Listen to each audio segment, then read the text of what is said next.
Bem-vindos, então, a Sistemas Operacionais 2. Então, vamos lá. Pessoal, primeiramente, vamos entender, né, o que a gente estuda em Sistemas Operacionais 2. A gente estuda sistemas das diferentes plataformas, Windows e Linux. Vamos trabalhar aqui em sistemas operacionais com o Microsoft Windows 2019, que é a última versão do server, tá? Windows Server 2019. E trabalharemos com Linux Debian 10, que também é a última versão do Debian. Tá? E para os clientes ali, daí tanto faz, né? Eu vou trabalhar com Windows e Ubuntu, se eu não me engano, eu selecionei ali. Tem Windows 7, tem Windows 10. Pode ser daí qualquer sistema, só para a gente ver as ações do servidor, tá? O que a gente estuda, né, nessas plataformas, pessoal? A gente verifica como funciona, qual é a disposição que o sistema operacional servidor tem para nós, né, coloca para nós, quais a gente vê alguns serviços, né, a configuração dos principais ou mais utilizados serviços, como a gente configura e como a gente utiliza, para que eles servem, né, na prática, assim, no dia a dia, aquele serviço disposto para nós, tá? Claro que eu não vou conseguir ver todos os serviços, existem centenas de serviços dentro de um servidor. A ideia é pegar os principais, os mais utilizados ou os essenciais para a gente ter ali um mínimo de usabilidade dentro de um ambiente, tá? Mais uma observação, pessoal. Eu nunca fiz essas práticas que eu vou fazer agora aqui com vocês com essas versões, tá? Nunca trabalhei com Windows Server 2019 assim, em máquina virtual, fazendo as práticas de aula. Eu já instalei para ver a cara dele lá, dei umas furungadinhas dentro e tal, mas assim, meter a mão na massa mesmo e botar ele para desempenhar, eu ainda não trabalhei, porque é um sistema bem novo, né? Ele tem aí um ano e pouco de lançamento. Em servidores não é como desktop, a gente evita uma atualização recente, né? A gente deixa o sistema amadurecer, ter as suas correções de segurança e tudo mais, depois a gente atualiza. Então, confesso, eu ainda não me atualizei nas versões, eu ainda trabalho com 2008 e 2012, que são as versões anteriores. Muitas empresas ainda mantêm a versão 2008, elas não atualizaram para 2012. E já estamos na 2019, né, para vocês terem ideia. E tem um propósito, tem um porquê. Mais para frente eu vou falar um pouquinho das versões, a gente esclarece por que ainda tem muita gente no 2008, né? Talvez vocês façam ideia, tem muita gente que ainda usa o Windows XP, o Windows 7, não atualizou ali pro 10, nem pro Vista, nem nada para frente ali, né? Tem os propósitos.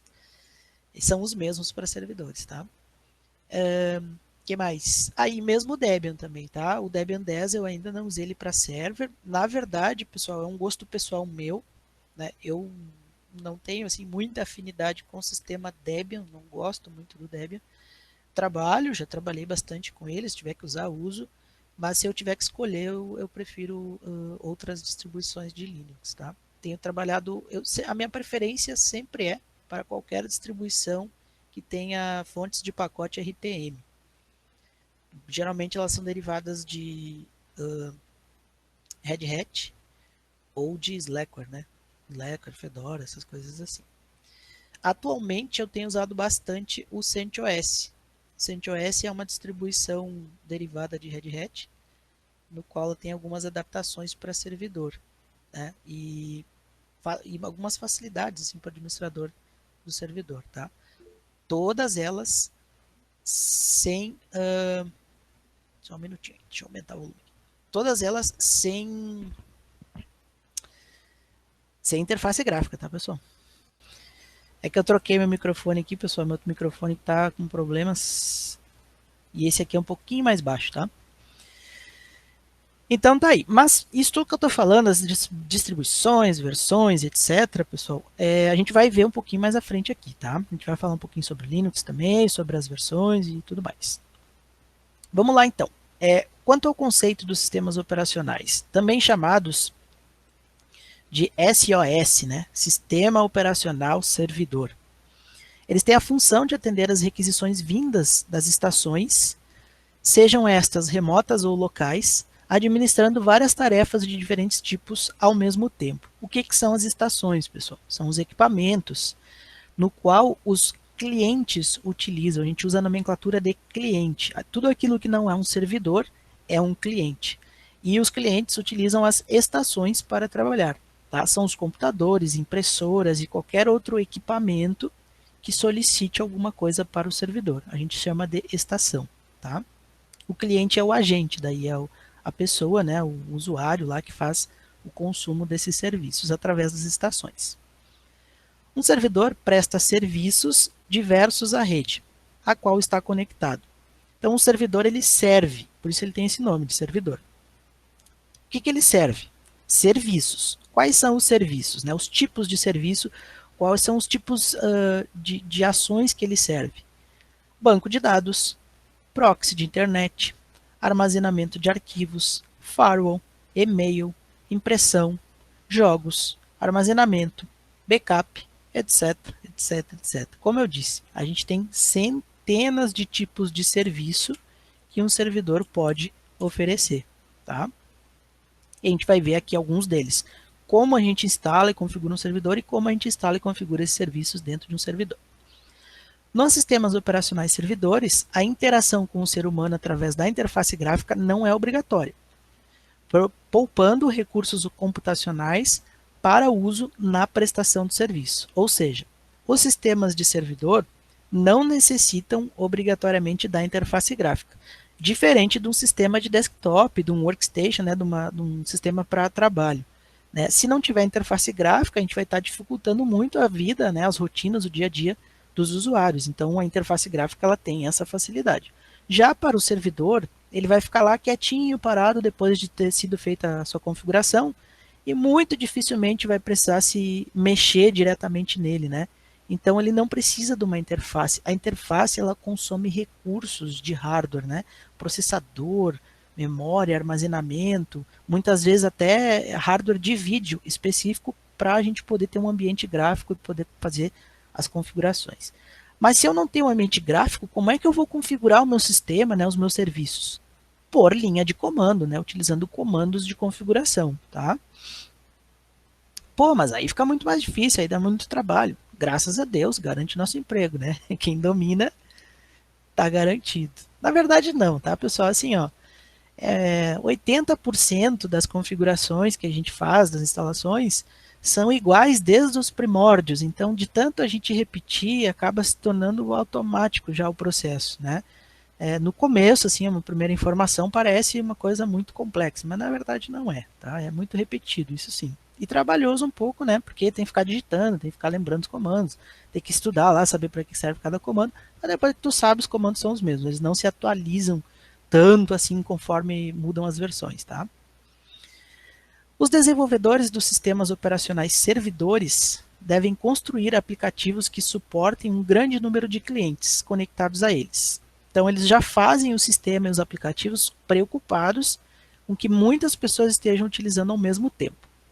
Esses servidores devem facilitar a construção de serviços independentes e confiáveis, que ofereçam desempenho sem exigir que a máquina inteira seja dedicada a cada serviço exclusivamente. Né? Hoje, graças aos sistemas multiusuário e multitarefa, a gente consegue ter vários serviços dentro de um único servidor. Né? Houve um tempo remoto, aí, muito tempo atrás, em que para ter um serviço eu tinha que ter um servidor somente para aquilo. Imagina o custo, né? Uma máquina para cada tipo de função dentro daquele ambiente. Ele deve responder às solicitações vindas de outras estações. Um sistema operacional de servidor é multitarefa, permitindo que vários usuários e aplicações possam aproveitar os recursos do sistema simultaneamente, permitindo a troca de informação entre os computadores. Esse modelo a gente denomina de modelo cliente-servidor.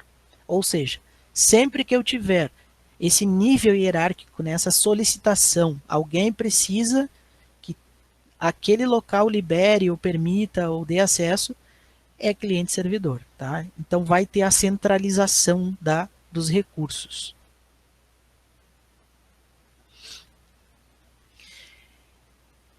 Quanto à arquitetura cliente-servidor, existe um processo cliente que envia requisições diversas a um processo servidor, que por sua vez retorna ao cliente os resultados das solicitações feitas. Os processos são executados sobre o gerenciamento do sistema operacional, que também coordena os recursos do sistema operacional.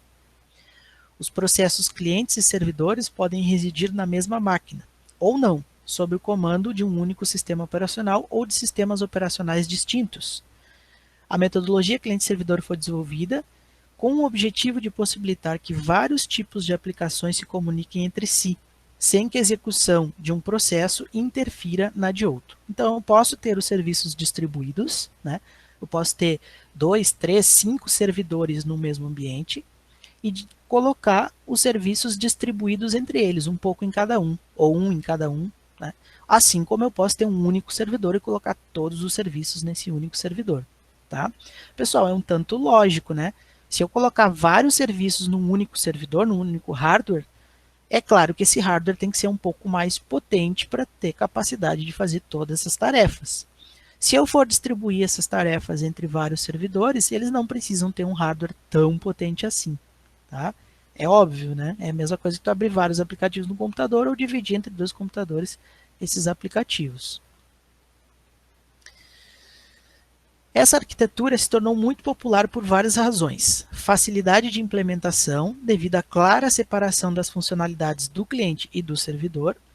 Delegar tarefas mais simples às máquinas clientes, que são mais baratas e possuem um hardware inferior. E as mais complexas ao servidor, que geralmente são mais caras e possuem hardware melhor. O usuário pode executar uma tarefa gráfica mais adequada a seus conhecimentos, ao invés de usar a interface do servidor. Então, a interface que o desktop oferece, ela já vem facilitada para aquele usuário, né? Para as tarefas do dia a dia, para o trabalho, etc. No servidor, ela vem voltada para a administração dos serviços e dos processos. Então, dependendo do nível de conhecimento daquele usuário, fica inviável, né, utilizar a interface que o servidor apresenta para se trabalhar. Tá? É mais para o administrador mesmo. Cliente. A função do cliente é iniciar pedidos, esperar por respostas, receber estas respostas, né, vindas lá do servidor, conectar-se a um número limitado de servidores simultaneamente, interagir diretamente com os usuários finais e utilizar recursos da rede. Então, ele é um consumidor. Né? Ele só solicita, aguarda e utiliza o que ele recebeu. Né? Ele não oferece praticamente nada. Sim, ele pode atualizar os dados que serão gravados no servidor e tal, mas esses dados, para serem atualizados, originalmente eles vieram de uma requisição. Né? Primeiro foram solicitados, atualizados e novamente gravados no servidor. Quanto ao servidor, ele tem como característica esperar por pedidos de clientes, responder aos dados solicitados pelos clientes, comunicar-se com outros servidores e fornecer recursos à rede. Então, ele é um fornecedor, ele é um servidor, ele serve. Por isso, ele traz a nomenclatura de servidor. Vantagens e desvantagens. A principal vantagem de se utilizar o modelo cliente-servidor é a centralização de recursos. O servidor ele deve gerir os recursos comuns a todos os utilizadores, de maneira centralizada. Isso vai facilitar a administração desses recursos. Pessoal, o que são recursos? Arquivos, permissões, programas, segurança, compartilhamentos, hardware, qualquer coisa que a gente utiliza, né, dados, informações, qualquer coisa que a gente utiliza dentro de um ambiente é chamado de recurso, tá? E começa a entrar na nomenclatura técnica, certo? Melhor segurança, a concentração dos dados em um único ponto facilita o seu gerenciamento e o compartilhamento adequado. A sua administração, é possível administrar toda a rede. Aqui está a rede, eu prefiro chamar de ambiente, tá, pessoal?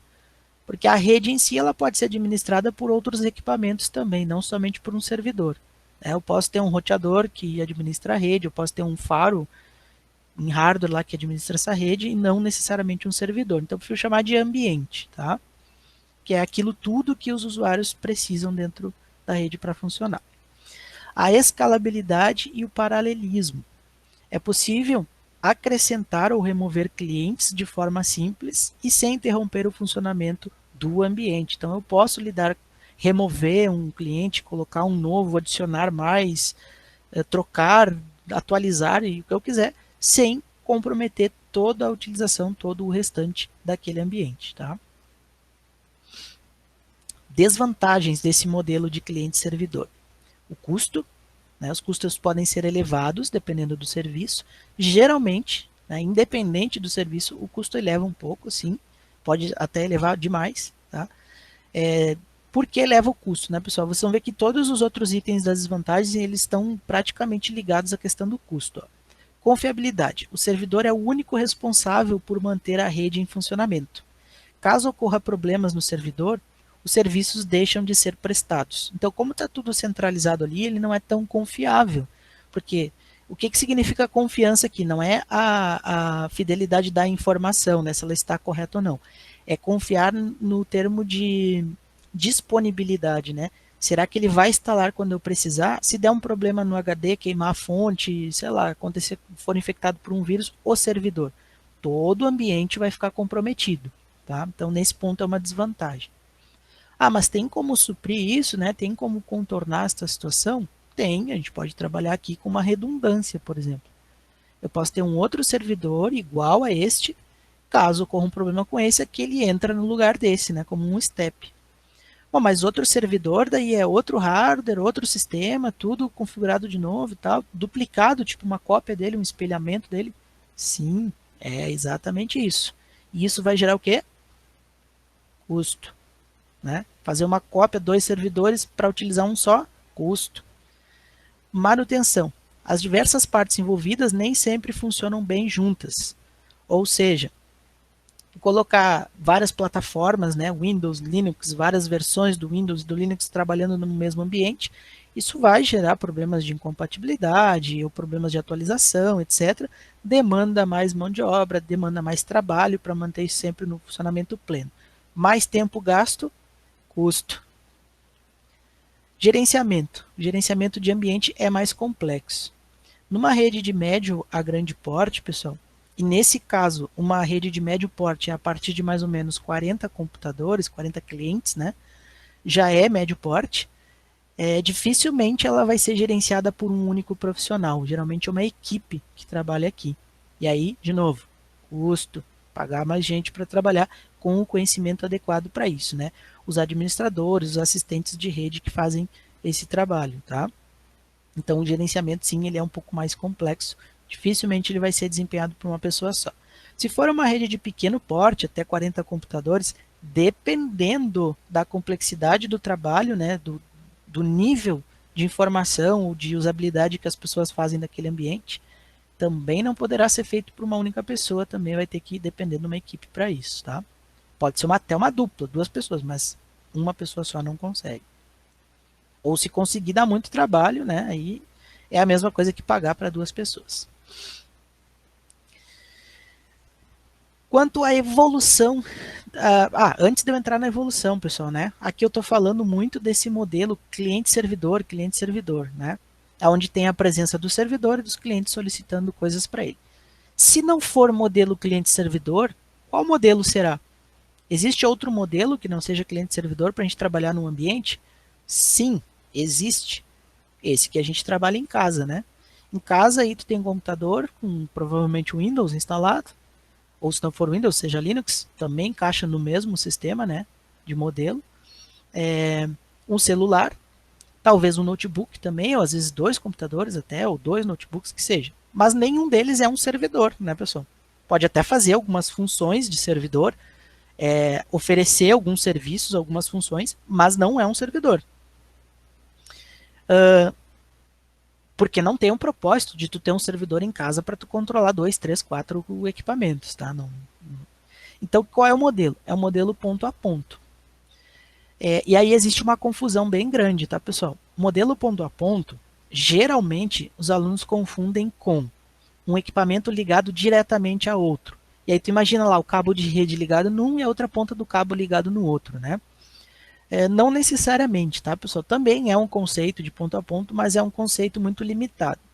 O que caracteriza um modelo de interação ponto a ponto?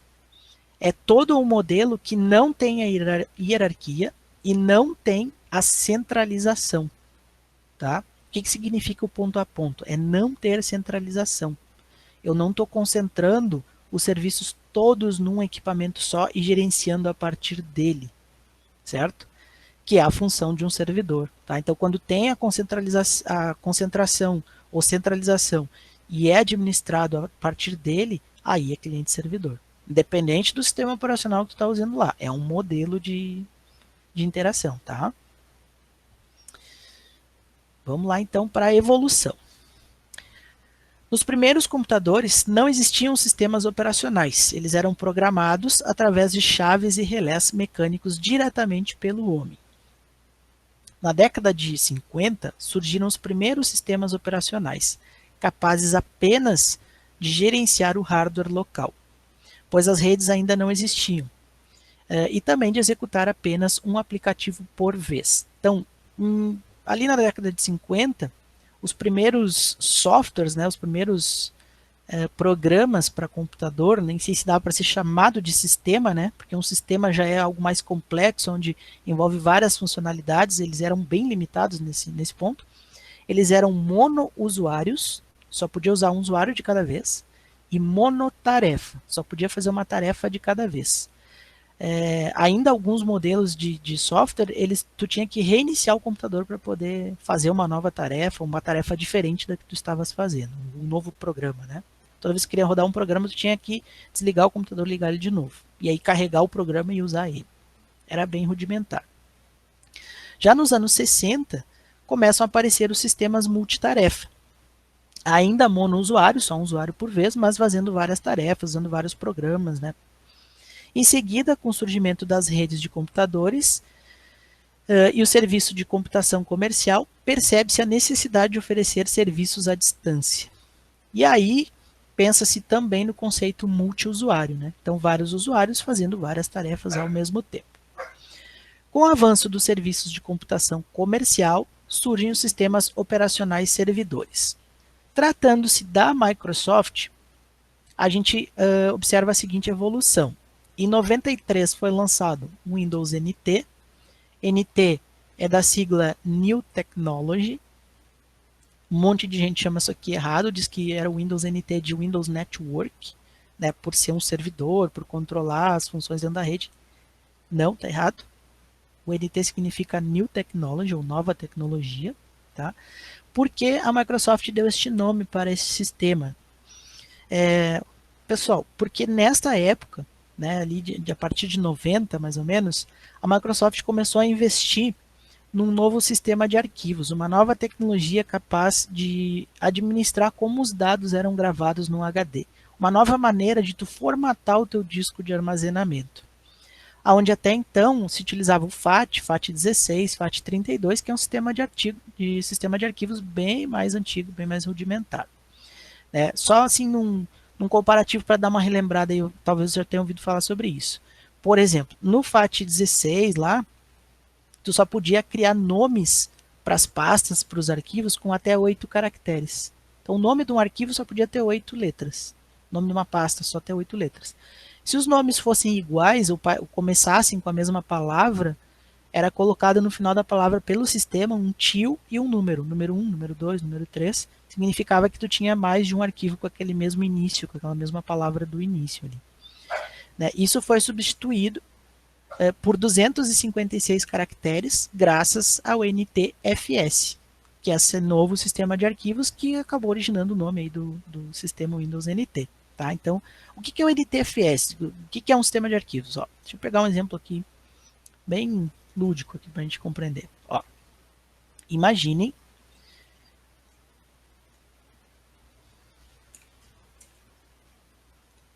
que isso aqui, esse documento em branco é o teu HD, o teu disco rígido. Tá? Esse aqui é o nosso HD1. Não, esse aqui é o nosso HD. Tá?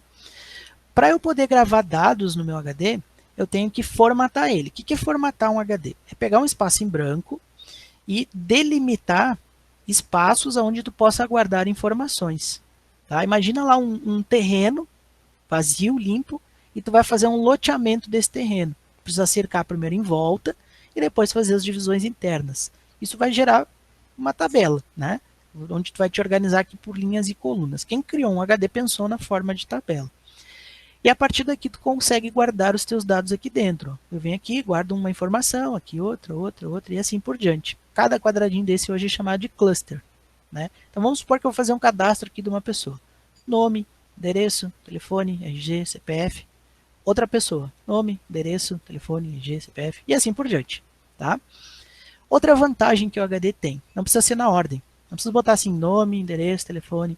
Nome, endereço, telefone. Não. Posso botar o nome, o endereço, outro nome, o telefone lá da primeira pessoa, depois o CPF aqui da segunda pessoa, depois o RG da primeira pessoa, depois o endereço da segunda pessoa e a terceira pessoa. Eu posso vir misturando os dados e não precisa ser numa ordem corrida. Pode ser um nome aqui, o outro aqui, daí o endereço, daí o telefone, daí o RG, aleatório.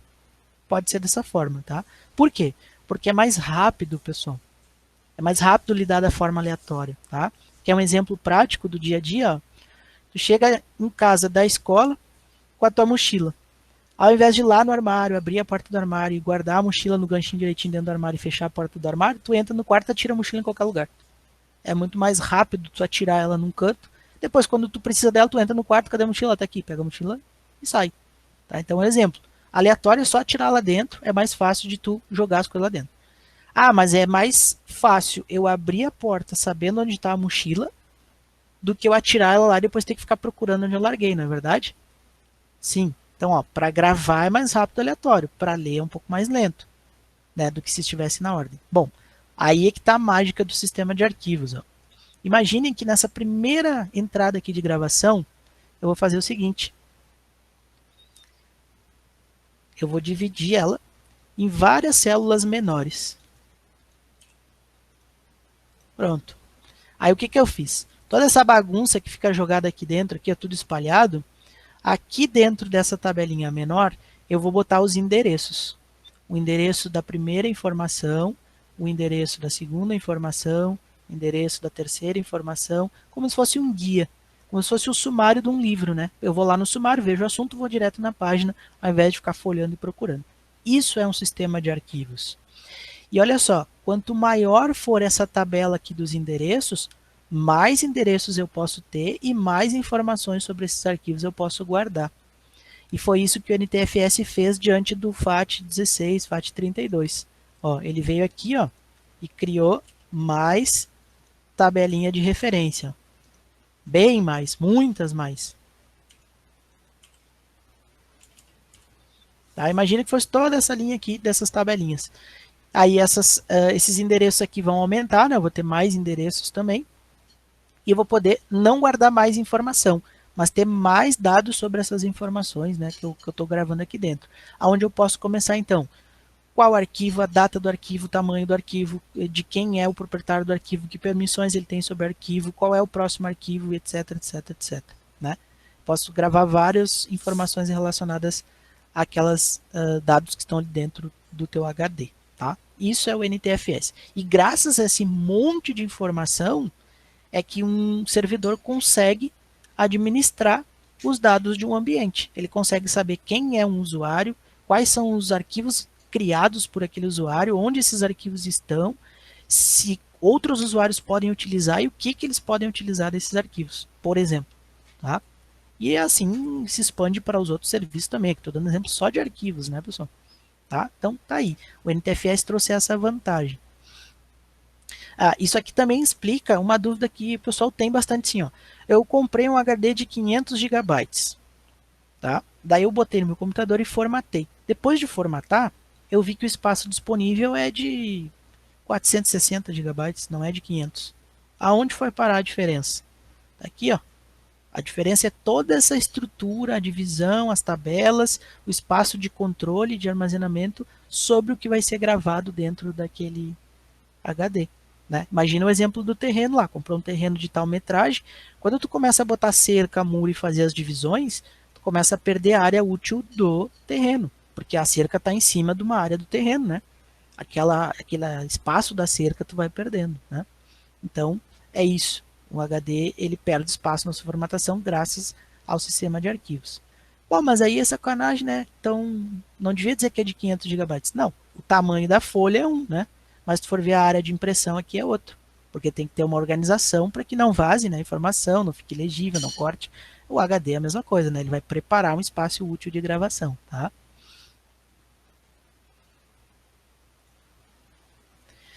Então, após o NT, em 2000, é lançado o Windows Server 2000, né, originado a partir do núcleo do Windows NT. Ele foi aclamado como o sistema operacional mais estável da Microsoft na época. Foi implementado um novo serviço de diretório chamado Active Directory, que a gente usa até hoje, o famoso AD, né, que surgiu da necessidade de o usuário ter uma única senha para acessar todos os recursos. Então, no modelo ponto a ponto, ou até ainda no Windows NT, a gente compartilhava os recursos individualmente. Então, uma pasta, um arquivo, uma impressora. E se a gente quisesse proteger, a gente tinha que botar a senha no recurso. A senha no arquivo, a senha na pasta, a senha na impressora. Aí, toda vez que tu queria usar vários elementos daquele ambiente, tu tinha que ter um monte de senha, ou ficar compartilhando as senhas para as pessoas, era incômodo. Com o Active Directory, tu consegue criar um ambiente, criar os usuários daquele ambiente e dar uma senha para o usuário. E aí tu consegue, através do Active Directory, dizer quem vai poder acessar qual recurso, através desse usuário e dessa senha identificados. Né? Como um e-mail, por exemplo, né? Tu tem um usuário e senha, tu consegue acessar a tua caixa de entrada e não as caixas de entrada dos outros usuários. Tá? Em 2013 é lançado o Windows Server 2003, que trouxe algumas melhorias na performance e novidades na área administrativa do Active Directory, mais alguns serviços e algumas ferramentas, que passou a ser voltada principalmente para servidores e empresas de grande porte. Não possuía virtualização nativa, ou seja, não executava servidores virtuais, não era capaz de virtualizar aplicações ou outros sistemas através dele. Os sistemas servidores atuais já podem fazer isso, né? O Windows Server 2008, lançado em 2008, né, ele usa o mesmo código do Windows Vista, o mesmo núcleo, compartilhando assim a mesma arquitetura e funcionalidades. Trouxe melhorias do IS, que é um sistema de hospedagem, ele faz as mesmas funções que faz um Apache, por exemplo. Tá? Também melhorias no Terminal Service, que são serviços de terminal para administração do sistema através de linhas de comando. E recursos de virtualização integrado ao sistema, já com suporte à ferramenta que hoje a gente conhece por Hyper-V, que é a ferramenta de virtualização da Microsoft já composta dentro dos sistemas servidores deles. Tá? Não está aqui na minha lista do material, pessoal, a versão 2012 e a 2019, que são as atualizadas. Aqui foi até o 2008 só. Tá? Por quê? Por serem novas e porque a maioria das bases estão aqui, né? O que veio, deixa eu fazer um comparativo, né? Por que ainda tem muita gente que não migrou do 2008, continua no 2008? É mais ou menos como tu ter no teu computador hoje instalado o Windows XP, Windows 7, e tu vai migrar para o Windows 10, né? Talvez o hardware que está rodando hoje o Windows 7 não consiga rodar o Windows 10. E se rodar, vai rodar com dificuldade. O Windows XP, para o Windows 10, então, mais difícil ainda. Né? Tu vai ter que atualizar o teu hardware, disponibilizar mais hardware. Então aqui é quase a mesma coisa. Tá? Até 2008, a máquina que rodava 2003 não teve dificuldades para rodar o 2008. A que rodava o 2000 não teve dificuldades para rodar o 2003. Já do 2000 para o 2008 tem diferença. Né? Teve que ter uma atualização de hardware. Agora, do 2008 para o 2012 tem bastante diferença. Então o pessoal vai ter que reinvestir em hardware. Então, para não reinvestir no hardware, está funcionando, mantém assim até isso aqui não atender mais. A hora que não atender mais, já vão mexer no hardware e vão migrar para as novas versões. Muito provavelmente esse pessoal não vai migrar de 2008 para 2012. Já vai, se tiver que comprar hardware, vai migrar direto para 2019. Tá? Então existe sim algumas versões que elas são menos utilizadas em virtude disso. O pessoal espicha a vida útil do hardware, quando tem que trocar já compra um hardware compatível com a versão mais nova. E também vai cuidando o amadurecimento dessas versões. Né? Por exemplo, agora não é o momento ideal para se migrar para o 2019. Agora o 2012 é que está mais estável, porque ele foi lançado há um ano e meio. Né? A partir do final desse ano, início do ano que vem, acredito que já esteja ideal a migração para 2019. Ele tem que ficar acompanhando as notícias e vendo, né, se teve problemas de segurança e correções, etc. Tá? Quanto aos sistemas Linux, né, os sistemas de software livre.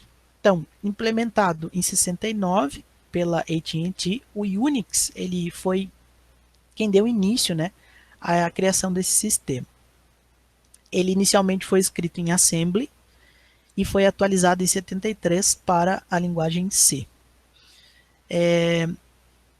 Por o projeto GNU foi proposto por Richard Stallman em 83, né? O projeto GNU ele não é um sistema, ele não é um software, ele é apenas uma maneira do licenciamento, né, da caracterização desses sistemas, tá, pessoal? Então é como se fossem as leis de divulgação que preservam aquele software, né? Que o projeto GNU é quem acabou originando as licenças do software livre através da Free Software Foundation, né, que é uma empresa lá que o Richard Stallman criou. Bom, o que esse cara fez? Ele queria criar o seu sistema operacional, mas ele criou o projeto GNU sem ter um sistema operacional e se preocupou em criar primeiro as garantias de disposição desse software. E como ele sabia da existência do Unix, né, ele pensou em pegar o Unix e fazer algumas modificações, fazer algumas alterações e a partir do que ele conhecia sobre o Unix desenvolver o seu sistema operacional. Ele não conseguiu desenvolver o seu sistema, ele desenvolveu apenas algumas funcionalidades, né, alguns utilitários como compiladores, editores de texto e etc. E em decorrer a isso, é lançado o Minix. O Minix foi feito por Tenenbaum, inclusive é um autor que está nas referências bibliográficas do curso, né? É um ótimo autor, tem livros muito bons, principalmente sobre redes.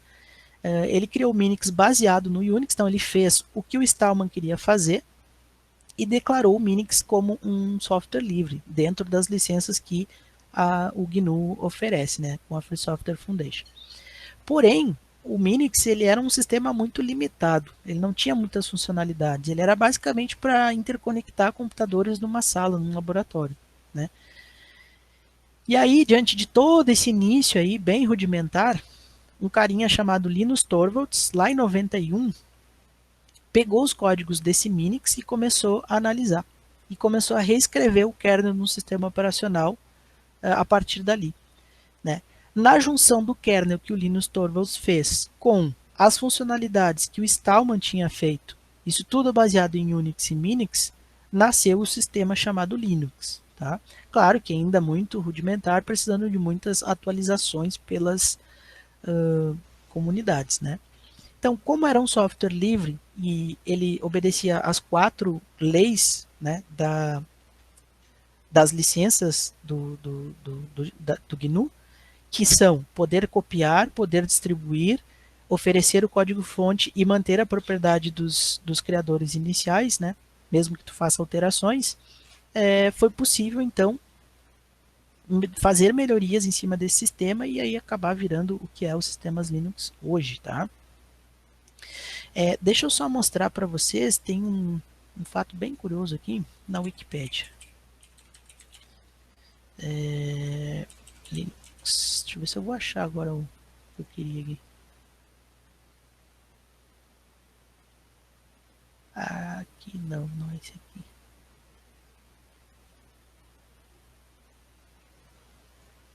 Não. Tem uma imagem, pessoal, da Wikipedia. Vou abrir hoje à tarde aqui. Que é a árvore. Evolução.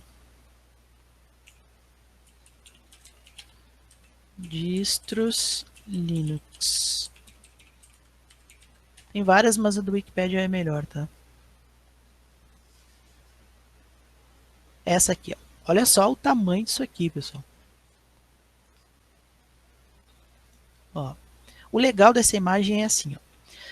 No Linux não é correto a gente falar versão, a gente fala distribuição. Por que distribuição, pessoal? Porque lá nos primórdios, lá entre 92 e 95, ó, foram lançadas as primeiras distribuições, que a gente chama de distribuição raiz. A partir dali, elas serviram de base para o desenvolvimento de outras distribuições, tá? Ó, a gente consegue ver, por exemplo, aqui, ó, vamos ver se a gente acha que o Debian, né, uma distribuição raiz que originou o Ubuntu. Vamos ver se a gente acha o Ubuntu aqui. Ó, aqui, ó. Tá aqui ele, ó. Não sei se dá para enxergar aí. Ó, Ubuntu. Então, o Ubuntu em 2004, 2005 foi originado do Debian. O próprio Ubuntu ele teve várias outras distribuições baseadas nele, tá? Então a gente consegue ver a evolução de todas elas conforme a linha do tempo aqui com o passar dos anos, tá? Deixa eu ver se está atualizado aqui. Perdi o Ubuntu. Aqui mais embaixo. Aqui. Essa linha aqui. Ó, tem até 2019, não está atualizado. Esse ano ainda não está aqui. Tá até 2019. Então assim a gente consegue ver as outras distribuições raiz, ó, Debian, Slackware, o SLS, né, que é a base central, SUSE, derivado de Slackware, o Red Hat, suas variações, né? O Enoch, que é o projeto Gentoo, que são outros tipos de construção. Ó, não sei se vocês já ouviram falar do sistema operacional do Google, que vinha em alguns notebooks e tal, o Chrome OS, ó, depois mais tarde o Chromium OS, veio do Enoch, ó, que veio do projeto Gentoo, que foi originando outros sistemas operacionais. A Arch Linux também é um outro tipo de distribuição, né? Raiz. Tá? É bem legal essa árvore aqui. O Android, ó, também baseado em Linux a partir de 2007. Consegue ver as evoluções, ó, das versões do Android. Para quem não sabe, né, o Android ele usa a base Unix e Minix também. Né, é a mesma base do Linux em si. É um Linux bem simplesinho que aí a partir dali foram sendo desenvolvidos alguns módulos para o funcionamento, principalmente dos dispositivos móveis, tá? Mas é base Linux. Se tu abrir um terminal dentro do, tem inclusive emulador de terminal para Android, todos os comandos que a gente usa em Linux tu pode aplicar em Android também, é funcional, tá?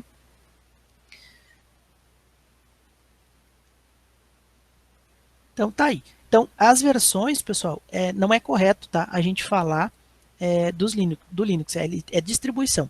Porém, cada distribuição tem versão, né? Ó, o Ubuntu, a gente tem o Ubuntu, que é uma distribuição derivada do Debian. Ó, Debian derivou Ubuntu. E o Ubuntu, ele tem as versões dele, né? Que é 10.4, 10.10, 11.4, 11.10 e assim por diante. Então, quando a gente fala em versão, a gente tem que dizer de qual distribuição, né? Para que a gente entenda que tipo de sistema está sendo falado, tá? É diferente um pouquinho nas nomenclaturas, ok? Bom, pessoal, isso aqui é uma atividade de aprendizagem, tá? Não vou pedir, não quero que vocês façam, isso aqui é só para exercitar os conhecimentos gerais de vocês sobre o que a gente viu, tá? É uma abordagem superficial aqui do que é um servidor e onde ele se encaixa e como eles trabalham. Como eu falei, na próxima aula a gente vai fazer a instalação do Windows Server 2009 e a gente vai fazer algumas configurações iniciais dentro dele ali. Configuração da rede, configuração da nomenclatura do host, etc. Algumas verificações ali e conhecer um pouquinho da interface dele e o que traz de diferente no sistema desktop. Tá bom? Certo? Prometo bem menos teórico, um pouco mais prático na próxima aula.